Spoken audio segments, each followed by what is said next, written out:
Nous raconter comment tu as fait, c'est bien. Nous donner des astuces, c'est encore mieux.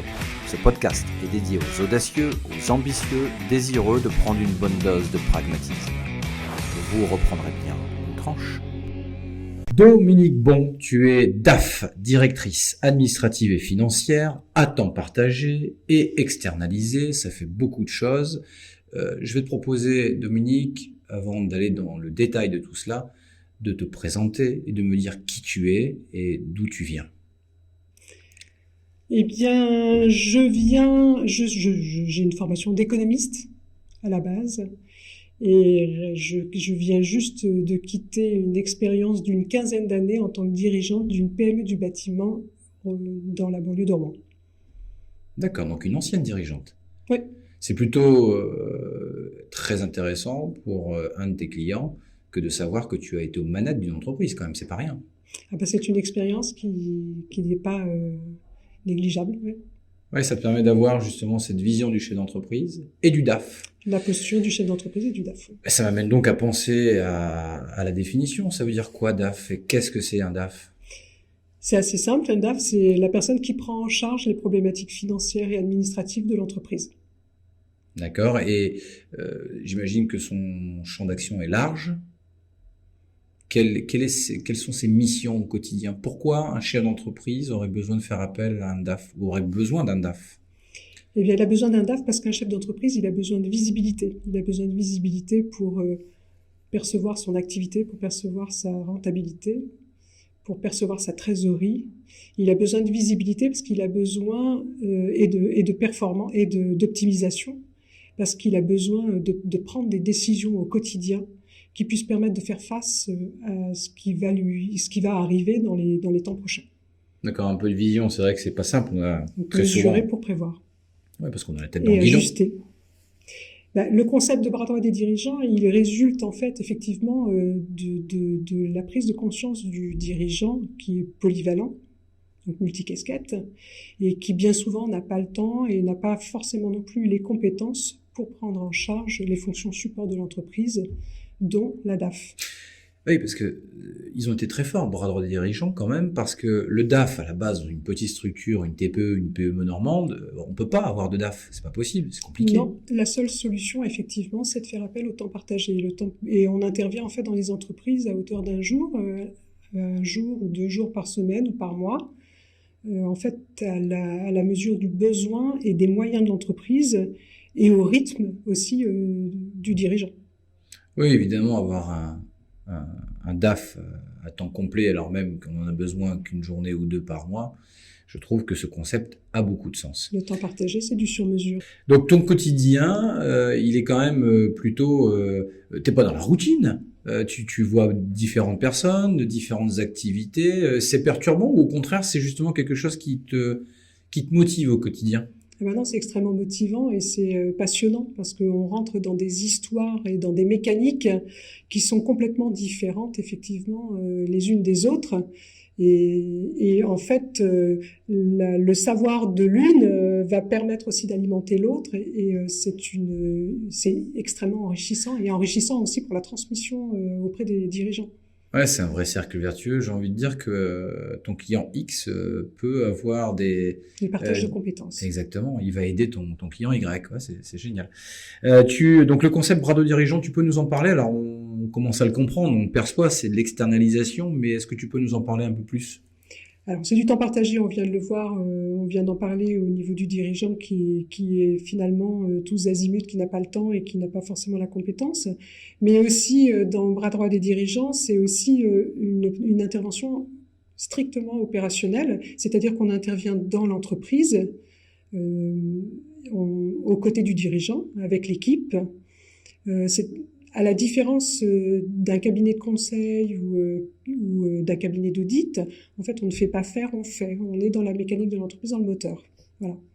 Ça me paraît être une nuance essentielle parce que quand on est un chef d'entreprise et que l'on investit dans un service, parce que finalement, vous êtes un service parmi tant d'autres, très important, il est aussi important de ressentir que la personne qui vient chez nous pour nous rendre service, elle est pleinement impliquée, donc au cœur des équipes et du système, parce qu'une entreprise, c'est aussi un système. Oui.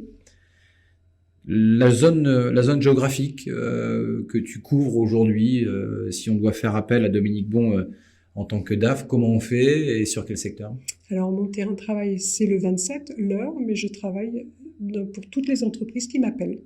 D'accord. Donc, quelle que soit la zone géographique. Ok. Est-ce que tu peux nous donner 2-3 petites astuces qui pourraient nous faire tilt, nous chefs d'entreprise, quels vont être je vais pas dire les symptômes, mais je trouve pas le mot. Donc allez, on y va. Symptômes qui pourraient nous amener à avoir besoin d'un DAF. 2-3 points concrets. Eh bien, ça rejoint ce dont je parlais tout à l'heure, de ne pas avoir de visibilité, de ne pas savoir où on va, de ne pas avoir de cap chiffré. Ça, c'est des symptômes qui peuvent alerter un dirigeant de n'avoir comme chiffre que son chiffre d'affaires sans connaître sa rentabilité au mois le mois, de ne pas connaître son seuil de rentabilité, de ne pas savoir de ne pas avoir mis à jour ses coûts de revient, par exemple. Et on en parle en connaissance de cause et un sujet d'actualité, puisque avec la variabilité et la hausse des prix des matériaux, c'est un réflexe de quotidien des dirigeants que de revoir leurs coûts de revient. Donc ça, c'est réellement un seuil d'alerte d'actualité. D'accord.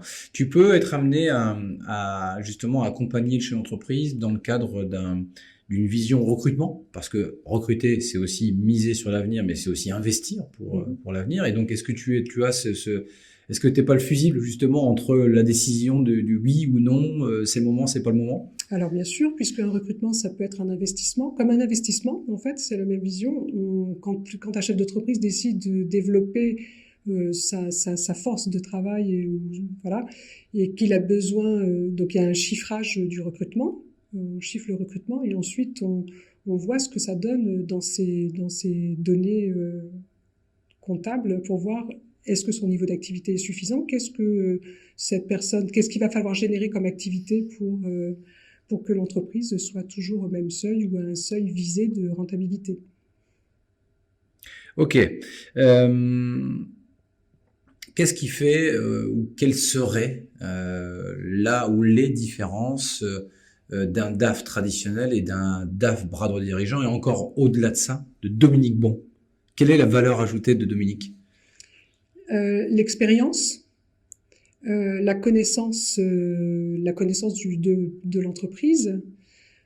Après, la différence, c'est que, encore une fois, ça rejoint le temps partagé et l'externalisation. Donc, c'est un DAF sur mesure. Et l'externalisation, c'est-à-dire qu'on fonctionne que j'interviens avec un contrat de prestation, donc il n'y a pas de risque de recrutement pour l'entrepreneur. On est dans le domaine de la souplesse, la flexibilité, et ça me parle, ça parle à tous les chefs d'entreprise qui nous écoutent. Quand on peut opter pour une solution pérenne et qui ne nous engage que très peu, je pense que ça laisse un peu de place à la respiration. Est-ce que, Dominique, tu pourrais me donner une citation? Alors, j'ai toujours pour habitude, quand on est dans ce type de podcast, dans la tranche d'entrepreneuriat, de demander la citation préférée. Alors, tu m'as dit tout à l'heure, non, j'ai pas forcément de citation préférée, mais tu m'en as quand même sorti une, et je te propose de me la donner. Alors, par réflexe et spontanément, celle qui me venait à l'esprit, c'était celle de ma franchise qui est Bras droit des dirigeants. Bras droit des dirigeants, votre succès bien encadré. Votre succès bien encadré, c'est ce que propose finalement Dominique à travers sa fonction de DAF et au-delà d'être une simple DAF, si je puis me permettre ainsi, tu es franchisé bras droit des dirigeants. C'est un réseau qui bouge énormément. Tu peux nous en dire quelques mots pour clôturer notre entretien? Bras droit des dirigeants, d'abord c'est une PME toulousaine à la base qui regroupe plus de 120 experts cadres sur l'ensemble du territoire français, avec une filiale en Espagne.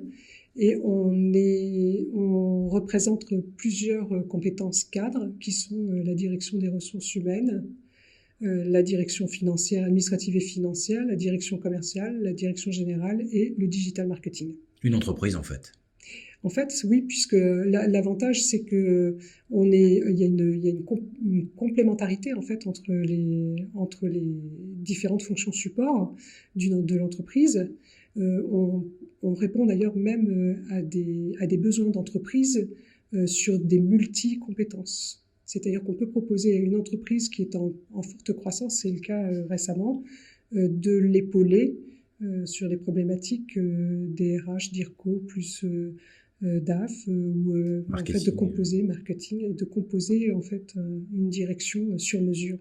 Ouais, c'est une offre sexy, j'appelle ça comme ça, ce concept. Dominique, merci. Je pense qu'on a globalement fait le tour. Comment les gens peuvent se mettre en contact avec toi pour faire appel à tes services? J'ai une page LinkedIn. Je suis active sur LinkedIn. Je pense que c'est le meilleur moyen et la meilleure approche. Très bien. Alors, allez, je vais te titiller un petit peu. Les DAF, très souvent quand même, on a l'image d'une DAF ou d'un DAF plutôt strict. Pas très sexy. Ouais, c'est ça. Bon, moi, j'étais en face de moi. Je trouve que c'est tout à fait le contraire. On a eu l'occasion d'échanger. Mais comment on explique ce côté un peu rigide des DAF? Je sais pas, il y a peut-être une allergie aux chiffres, non? Tu penses que c'est ça? Ouais, je pense, ouais. Les maths, les chiffres, je sais pas. D'accord. La rigueur, peut-être aussi. C'est vrai que ça va un peu le profil mathématique, quoi. Un peu strict. Ok. Bon. Au moins, on aura appris beaucoup de choses aujourd'hui avec Dominique. Merci, Dominique. Merci beaucoup. Merci de votre accueil. À très bientôt.